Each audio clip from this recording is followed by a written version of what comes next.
अजित पवारांच्या प्रमुख उपस्थितीत जिल्हा नियोजन समितीची बैठक बीडमध्ये पार पडली। या बैठकीत राष्ट्रवादी काँग्रेसचे नेते आणि मंत्री धनंजय मुंडे, भाजपचे आमदार सुरेश धस यांच्यासोबत बाचाबाची झाल्याचा दावा खासदार बजरंग सोनावणेंनी केला। बीडची बदनामी करत असल्याचा मुद्दा उपस्थित झाल्यानंतर हा वाद झाला। त्याला सुरेश धस यांनीही दुजोरा दिला, तर मंत्री पंकजा मुंडेंनी बैठक शांततेत पार पडल्याचं म्हणत सारवासारव केली।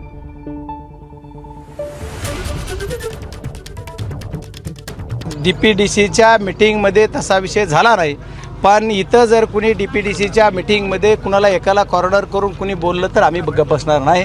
आणि जिथं म्हणलं की कुणी दहशत आहे तर आम्ही त्याला उत्तर दिलं, दहशत कुणाची त्याचं उत्तर द्या। त्याच्यामुळे जिथं माजी पालकमंत्री म्हणले की इथं अधिकाऱ्यावर दहशत आहे, मग कुणाची दहशत आहे, मग त्याच्यावर थोडीच झाली बाचाबाची, तर त्याच्यावर बैठक संपली। दोन गट पाहायला मिळाले बैठकीमध्ये, एका गटामध्ये गट तट नाही, किरकोळ एकामेकाला बोललं किरकोळ म्हणजे काय लगेच वादावाद काय भांडणं लावतात काय? धनंजय मुंडे म्हणले का भांडणं झाले?